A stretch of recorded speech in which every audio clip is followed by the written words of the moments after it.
তার বাটিতে সবসময় শুধু সাদা ভাতই থাকত। মা তাতে সামান্য কিছু কালো বিনস দিয়ে দিতেন, কিন্তু তার ভাই ও বোন সবসময় ডিম পেত। মেয়েটির মনে হতো হয়তো বাড়িতে আর ডিম নেই, কিন্তু একদিন যখন সে আরও ভাত নিতে গেল তখন ভুল করে ফ্রিজে রাখা ডিমগুলো দেখে ফেলল। তার চোখে পানি চলে এলো, তবে সে কান্না চেপে রাখল এবং চুপচাপ নিজের ঘরে ফিরে গেল। একদিন প্রতিবেশী তাকে ভাজা মুরগি দিয়ে হাসি মুখে বললেন, ড্রামস্টিকটা তোমার জন্য। কিন্তু মেয়েটি বাড়ি পৌঁছতেই তার মা দুটি ড্রামস্টিক নিয়ে নিলেন। সেগুলো তার ভাই ও বোনকে দিয়ে দেওয়া হলো, আর মেয়েটির জন্য শুধু একটি ছোট চিকেন উইং রইল। পরিবারের এই অবস্থার কারণে মেয়েটির ভেতরে হীনমন্যতা তৈরি হতে শুরু করেছিল। তার মনে হতো সে কোনো কাজের নয়, সে সবসময় নিজের অস্তিত্ব লুকিয়ে রাখার চেষ্টা করত। কিন্তু একদিন হঠাৎ তাকে অলিম্পিকের সম্মান গার্ডের জন্য নির্বাচিত করা হলো। প্রতিদিনের প্রশিক্ষণ ছিল খুবই কঠিন, একই জিনিস বারবার করতে হতো। তবুও সে হার মানেনি, সে প্রতিদিন কঠোর পরিশ্রম করতে থাকলো। অলিম্পিকের 5টি রিং তাকে মনে করিয়ে দিত যে তার পরিশ্রম কখনোই বৃথা যাবে না। কিন্তু উদ্বোধনী অনুষ্ঠানের একদিন আগে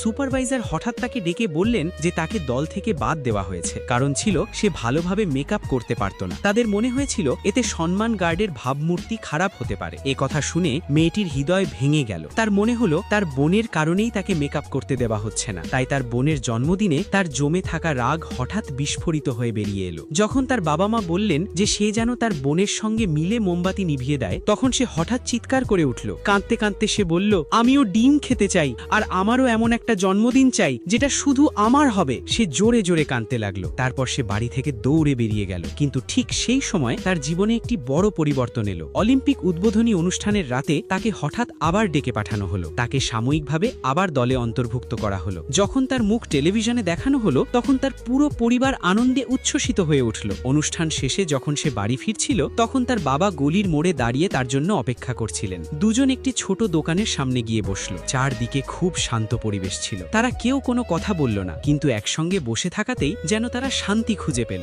যখন মেয়েটি চশমা পরল তখন তার বাবা হেসে উঠলেন। এরপর তিনি দোকানের ভেতরে গেলেন এবং হাতে একটি কেক নিয়ে ফিরে এলেন। বাবা আর মেয়ে একসঙ্গে মোমবাতি